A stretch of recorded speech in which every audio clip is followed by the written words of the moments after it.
ಎಷ್ಟು ದೊಡ್ಡ ದುರಂತ ಆಗಿದೆ. ಕಾಲ್ ತುಳಿತ ವೈಕುಂಠ ಏಕಾದಶಿಯ ಹಿನ್ನೆಲೆಯಲ್ಲಿ ಆ ಟಿಕೆಟ್ ಖರೀದಿ ಮಾಡೋದಕ್ಕೆ ಹೋಗಿ ಕಾಲ್ ತುಳಿತ ಆಗಿರುವ ಎಷ್ಟು ದೊಡ್ಡ ದುರಂತ ಸಂಭವಿಸಿದೆ ಅನ್ನೋದನ್ನ ನೀವು ನೋಡಿದಿರಿ. ಆ ಹಿನ್ನೆಲೆಯಲ್ಲಿ ಈಗ ಪೊಲೀಸರಿಗೆ ಆಂಧ್ರ ಗೃಹ ಸಚಿವೆ ಅನಿತಾ ತರಾಟೆ ತಗೊಂಡಿದ್ದಾರೆ. ಕಾಲ್ ತುಳಿತದ ಜಾಗದಲ್ಲಿ ಅಧಿಕಾರಿಗಳಿಗೆ ಚೆನ್ನಾಗಿ ಕ್ಲಾಸ್ ತಗೊಂಡಿದ್ದಾರೆ ಸಚಿವೆ. ತಮ್ಮನ್ನ ಕಳೆದುಕೊಂಡು ಕುಟುಂಬಸ್ಥರು ಕಣ್ಣೀರು ಹಾಕ್ತಾ ಇದ್ದಾರೆ. ಅವರ ಆಕ್ರಂದನ ಮುಗಿಲು ಮುಟ್ಟಿದೆ, ಅದನ್ನ ನೋಡಕ್ಕಾಗ್ತಿಲ್ಲ. ಗೃಹ ಸಚಿವೆ ಅನಿತಾ ತರಾಟೆ ತಗೊಂಡಿದ್ದಾರೆ. ಯಾಕೆ ಹಿಂಗಾಯ್ತು ಅಂತ. ಕುಟುಂಬಗಳಿಗೆ 25 ಲಕ್ಷ ಪರಿಹಾರವನ್ನ ಘೋಷಣೆ ಮಾಡಲಾಗಿದೆ. ಕೆಲವೇ ಕ್ಷಣಗಳಲ್ಲಿ ಆಂಧ್ರ ಸಿಎಂ ನಾಯ್ಡು ಕೂಡ ಭೇಟಿ ಕೊಡಲಿದ್ದಾರೆ. ಚಂದ್ರಬಾಬು ನಾಯ್ಡು ಇನ್ನೇನು ಕೆಲವೇ ಕ್ಷಣಗಳಲ್ಲಿ ಅಲ್ಲಿಗೆ ಭೇಟಿ ಕೊಡಲಿದ್ದಾರೆ.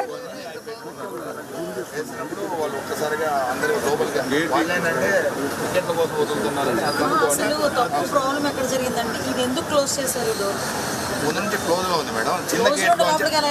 చిన్న గేట్ ఉంది మేడం.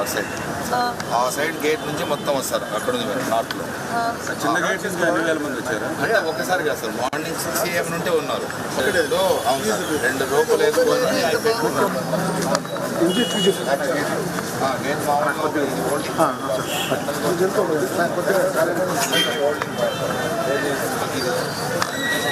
లోపల లైన్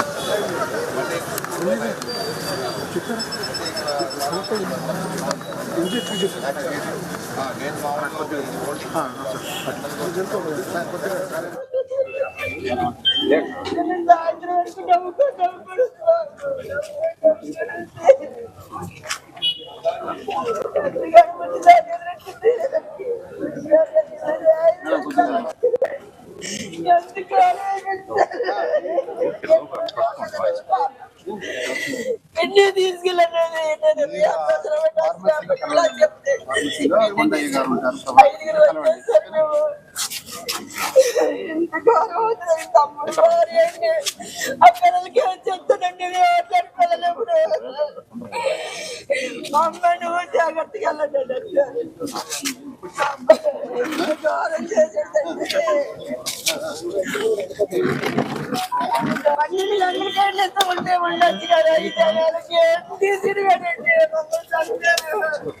మమ్మల్ని చంపారండి. మగవాళ్ళందరూ కలిసి ఆడాలు కట్టారు. ఇప్పుడు ఈ శవ తీసుకెళ్ళారు.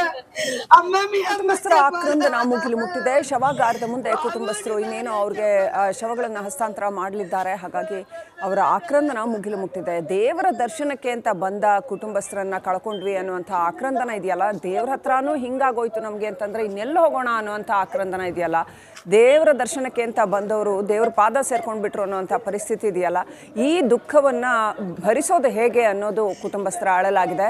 ಇಲ್ಲೂ ಇಂಥ ಅನ್ಯಾಯ ಆಗೋಯ್ತಲ್ಲ ನಮಗೆ ಅನ್ನುವಂಥದ್ದು. ಕಾಲ್ ತುಳಿತ ಘಟನೆ ಕುರಿತು 2 ಪ್ರತ್ಯೇಕ FIRಗಳನ್ನು ದಾಖಲು ಮಾಡಲಾಗಿದೆ.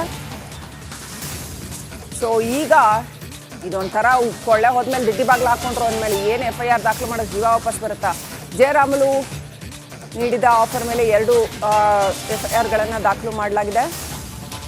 ಮುಂದೆ ಮತ್ತೊಮ್ಮೆ ಇಂಥ ಘಟನೆ ಸಂಭವಿಸದ ಹಾಗೆ ಮತ್ತು ಸಂತ್ರಸ್ತರ ಕುಟುಂಬಕ್ಕೆ ನ್ಯಾಯ ಸಿಗಬೇಕಾಗತ್ತಲ್ಲ, ಅದಕ್ಕೆ ಈ ಜಯರಾಮುಲು ಅವರು ನೀಡಿದ ದೂರಿನ ಅನ್ವಯ 2 FIRಗಳನ್ನು ದಾಖಲು ಮಾಡಲಾಗಿದೆ.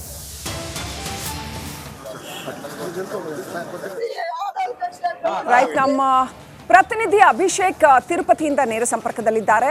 ಅಭಿಷೇಕ್, ನಿನ್ನೆ ಆ ಘಟನೆ ನಡೆದಾಗ ದೇವರ ಸ್ಥಳದಲ್ಲೂ ಇಂಥ ಘಟನೆ ನಡೆಯೋಕ್ಕೆ ಸಾಧ್ಯವಾ ಅಂತ ಭಕ್ತರಿಗೆ ಅನಿಸಿದ್ರೆ, ಜನಸಾಮಾನ್ಯರಿಗೆ ಇಷ್ಟೊಂದು ನೆಗ್ಲಿಜೆನ್ಸ್ ಯಾಕೆ ಆಯಿತು, ಯಾಕೆ ಹೀಗೆ ಜೀವ ತೆಗೆಯುವಂಥ ಒಂದು ಸ್ಥಳ ಆಗೋಯ್ತು, ಈ ಇಂಥ ಪವಿತ್ರವಾದ ಸ್ಥಳ ಅನ್ನೋ ಪ್ರಶ್ನೆ ಮೂಡ್ತು. ಪೊಲೀಸರು ಸರಿಯಾಗಿ ವ್ಯವಸ್ಥೆ ಮಾಡಲಿಲ್ವಾ, ಇಷ್ಟು ಬೇಜವಾಬ್ದಾರಿತನ ಮೆರೆದ್ವಾ ಅಂತ ಎಲ್ಲರಲ್ಲೂ ಆಕ್ರೋಶ ವ್ಯಕ್ತ ಆಯಿತು.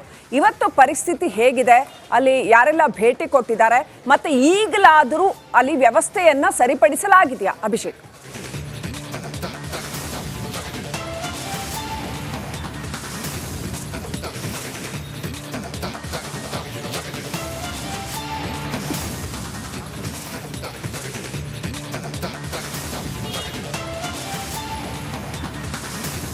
ಶ್ರೀಲಕ್ಷ್ಮಿ, ಮೊದಲನೇದಾಗಿ ಇಲ್ಲಿರುವಂಥ ಅಪ್ಡೇಟ್ ಅಂದರೆ ಇವತ್ತು ಕೊಡ್ತಾ ಇದ್ದಂಥ ಟೋಕನ್ಗಳ ಸರದಿ ಮುಗಿದಿರೋದ್ರಿಂದ ಈ ಒಂದು ಕೌಂಟರ್ಗಳನ್ನು ಅಥವಾ ಕ್ಯೂ ಸಿಸ್ಟಮನ್ನು ನಿಲ್ಲಿಸಿರುವಂಥದ್ದು ಮೊದಲನೇ ಅಪ್ಡೇಟು. ಮತ್ತೆ 12ನೇ ತಾರೀಕು ಮಧ್ಯರಾತ್ರಿ 2 ಗಂಟೆಗೆ ಟೋಕನ್ ಕೊಡೋದಕ್ಕೆ ವಿತರಣೆ ಮಾಡೋದಕ್ಕೆ ಆರಂಭ ಮಾಡ್ತಾರೆ. ಅಲ್ಲಿವರೆಗೂ ಜನ ಇಲ್ಲಿಗೆ ಬರೋದಿಲ್ಲ, ಯಾಕಂದರೆ ಕ್ಲಿಯರ್ ಇನ್ಸ್ಟ್ರಕ್ಷನ್ ಅವರಿಗೆ ಹೋಗಿರುವಂಥದ್ದು.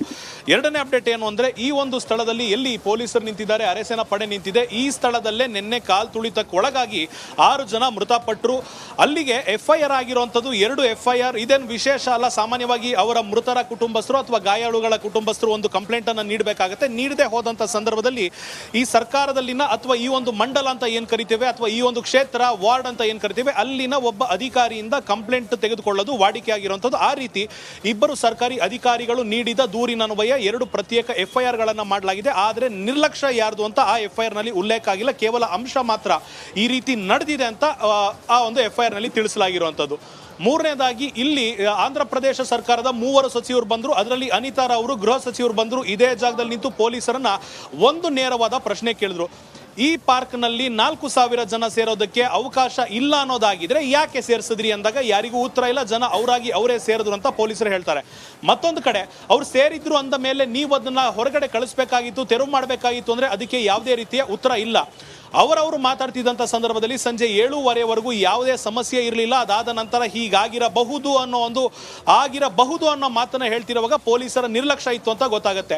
ಈಗ CM ಆಗಿರ್ಬೋದು, DCM ಆಗಿರ್ಬೋದು, ಇತರೆ ಸಚಿವರು ಶಾಸಕರು ಬರ್ತಾರೆ ಅನ್ನೋ ಕಾರಣದಿಂದಾಗಿ ಇಷ್ಟು ಜನ ಪೊಲೀಸರನ್ನ ನಿಯೋಜನೆ ಮಾಡಿರುವಂಥ ಆಂಧ್ರ ಪ್ರದೇಶ ಸರ್ಕಾರ ಆಗಿರ್ಬೋದು, TTD ಬೋರ್ಡ್ ಆಗಿರ್ಬೋದು, ನಿನ್ನೆ ಜನರ ಜೀವಕ್ಕೆ ಬೆಲೆ ಕೊಡಬೇಕು ಅಂತ ಕನಿಷ್ಠ ಪರಿಜ್ಞಾನ ಇರಲಿಲ್ವ ಅನ್ನೋದು ಮೊದಲನೇ ಪ್ರಶ್ನೆ ಆಗುತ್ತೆ. ಎರಡನೇ ಪ್ರಶ್ನೆ ಅಥವಾ ಎರಡನೇ ವಿಚಿತ್ರ ಸಂಗತಿ ಏನಂದ್ರೆ ಈ ಪಾರ್ಕ್ನಲ್ಲಿ ನಿನ್ನೆ 4,000 ಜನ ಇರ್ತಾರೆ. ಅವರಿಗೆ ಇರದಂತ ಸೌಲಭ್ಯವನ್ನ, ಸೌಂದರ್ಯೀಕರಣವನ್ನ ಇವತ್ತು ಸನ್ಮಾನ್ಯ ಸಚಿವರುಗಳು ಬರ್ತಾರೆ ಅನ್ನೋ ಒಂದು ಕಾರಣದಿಂದಾಗಿ ಇಲ್ಲಿ ಬ್ಲೀಚಿಂಗ್ ಪೌಡರ್ ಅನ್ನ ಹಾಕಿರುವಂಥದ್ದು, ಹುಲ್ಲು ಹಾಸನ ಸಮ ಮಾಡಿರುವಂಥದ್ದು, ಇಲ್ಲಿದ್ದಂಥ ಹುಳ ಹುಪ್ಪಟೆಗಳನ್ನು ತೆಗೆದಿರುವಂಥದ್ದು, ಒಂದಿಷ್ಟು ಗಿಡ ಮರಗಳ ಮೇಲೆ ನೀರನ್ನು ಹಾಕಿ ಸೌಂದರ್ಯೀಕರಣಗೊಳಿಸಿರುವಂಥದ್ದು. ಇಲ್ಲಿ ಇದು ಅವಶ್ಯಕತೆ ಇತ್ತ? ಈ ಜಾಗದಲ್ಲಿ JCBಯನ್ನ ಓಡಾಡಿಸಿದ್ದಾರೆ, ನೆಲವನ್ನು ಸಮ ಮಾಡಿದ್ದಾರೆ. ಇಷ್ಟೆಲ್ಲ ಯಾವ ಕಾರಣಕ್ಕೆ, ಯಾರನ್ನ ಮೆಚ್ಚಿಸಲಿಕ್ಕೆ ಮಾಡಿದ್ದಾರೆ ಅನ್ನೋ ಪ್ರಶ್ನೆಗೆ ಇದುವರೆಗೂ ಯಾರು ಉತ್ತರ ನೀಡಿಲ್ಲ. ಗೃಹ ಸಚಿವರನ್ನ ಪ್ರಶ್ನೆ ಮಾಡಿದ್ರು ಕೂಡ ಅವರು CM ರವರೇ ನೇರವಾದ ಉತ್ತರವನ್ನ ಕೊಡ್ತಾರೆ. ನಾವು ಯಾರು ಮಾತಾಡೋದಿಲ್ಲ ಅಂತ ಕೈಯನ್ನು ತೊಳ್ಕೊಳ್ತಾ ಇರುವಂತದ್ದು. ಅಲ್ಲಿಗೆ ಜನರ ಜೀವಕ್ಕೆ ಬೆಲೆ ಇಲ್ಲ. CM ಹಾಗೂ DCM ಬರ್ತಾರೆ, ಅವರನ್ನ ಮೆಚ್ಚಿಸಬೇಕು. ಈ ಪಾರ್ಕು ಕ್ಲೀನ್ ಆಗಿದೆ, ಇಲ್ಲಿ ಯಾವುದೇ ರೀತಿಯಾದಂಥ ಲೋಪದೋಷ ಇರಲಿಲ್ಲ, ನಾವು ಎಲ್ಲ ರೀತಿಯಲ್ಲೂ ಪ್ರಿಪೇರ್ ಆಗಿದ್ವಿ. ಆದರೆ ಜನರು ತೂಗಾಟದಿಂದ, ತಳ್ಳಾಟದಿಂದ ಅವರೇ ಮಾಡಿಕೊಂಡ ಅನಾಹುತ ಇದಾಗಿದೆ ಅಂತ ತೋರಿಸುವಂತ, ಬಿಂಬಿಸುವಂತ ಯತ್ನ ಇಲ್ಲಿ ನಡೆದಿದೆ. ಕೊನೆಯದಾಗಿ ಏನಾಗುತ್ತೆ, FIR ನ ಅನ್ವಯ ಒಬ್ಬ ಅಧಿಕಾರಿಯನ್ನ ಸಸ್ಪೆಂಡ್ ಮಾಡ್ತಾರೆ. 1-2 ವರ್ಷಗಳ ಕಾಲ ಡಿಪಾರ್ಟ್ಮೆಂಟಲ್ ಎನ್ಕ್ವೈರಿ ನಡೆಯುತ್ತೆ ಅಷ್ಟೇ ಹೊರತು ಹೋದ ಜೀವಗಳು ವಾಪಸ್ ಬರೋದಿಲ್ಲ. ಹೋದ ಜೀವಗಳಿಗೆ CM ಹಾಗೂ DCM ರವರ ಪರಿಹಾರ ನಿಧಿಯಿಂದ ಒಂದಿಷ್ಟು ಅಮೌಂಟ್ ಅಂತ ಹೋಗುತ್ತೆ. ಗಾಯಾಳುಗಳ ಚಿಕಿತ್ಸೆಯನ್ನು ಸರ್ಕಾರ ಆ ಒಂದು ವೆಚ್ಚವನ್ನು ಭರಿಸುತ್ತೆ. ಇದಿಷ್ಟನ್ನು ಹೊರತುಪಡಿಸಿ ಏನಾದರೂ ಹೊಸ ಬದಲಾವಣೆ ಬರುತ್ತಾ ಅನ್ನೋ ಒಂದು ಪ್ರಶ್ನೆಗೆ ಖಂಡಿತ ಇಲ್ಲ ಅನ್ನೋ ಒಂದು ಉತ್ತರ ಇಲ್ಲಿನ ಸ್ಥಳೀಯರೇ ಕೊಡ್ತಿದ್ದಾರೆ. ಯಾಕಂದ್ರೆ ಕಳೆದ 40 ವರ್ಷಗಳಿಂದ ನಾವು ಈ ತಿರುಪತಿಯ ವ್ಯವಸ್ಥೆಯನ್ನು ನೋಡಿರೋದ್ರಿಂದ ಯಾವುದೇ ಕಾರಣಕ್ಕೂ ಬದಲಾಗೋದಿಲ್ಲ ಅನ್ನೋ ಒಂದು ಬೇಸರವನ್ನ ಅವರು ಸ್ವಾರಸ್ಯಕರವಾಗಿ ಹೇಳ್ತಿರುವಂಥದ್ದು. ಸೊ ಇಲ್ಲಿನ ಅಪ್ಡೇಟ್ ಈ ಸದ್ಯದ ಪ್ರಕಾರ CM ರವರು ಲ್ಯಾಂಡ್ ಆದ ನಂತರ 2 ಸರ್ಕಾರಿ ಆಸ್ಪತ್ರೆಗಳಿಗೆ ಭೇಟಿ ನೀಡ್ತಾರೆ, ಮೃತರ ಕುಟುಂಬದ ಜೊತೆ ಮಾತಾಡ್ತಾರೆ, ಗಾಯಾಳುಗಳ ಜೊತೆ ಮಾತಾಡ್ತಾರೆ, ಅವರಿಗೆ ಒಂದಿಷ್ಟು ಸಾಂತ್ವನ ಹೇಳಿ ಧೈರ್ಯವನ್ನು ತುಂಬಿಸಿ ಒಂದಿಷ್ಟು ಹಣವನ್ನ, ಸಹಾಯಧನವನ್ನ ಸರ್ಕಾರದಿಂದ ಭರಿಸಲಾಗುತ್ತೆ ಅಂತ ಹೇಳಿ ಇಲ್ಲಿಗೆ ಬರುವಂತ ಸಾಧ್ಯತೆ ಮಾತ್ರ ಇದೆ. ಆದ್ರೆ ಎಷ್ಟು ಗಂಟೆಗೆ ಬರ್ತಾರೆ, ಇಲ್ಲಿ ಏನಾಗುತ್ತೆ ಅನ್ನೋ ಒಂದು ಕುತೂಹಲ ನಮಗೂ ಕೂಡ ಇರುವಂತದ್ದು. Srilakshmi. Right, thank you Abhishek ಡೀಟೇಲ್ಸ್ಗಾಗಿ.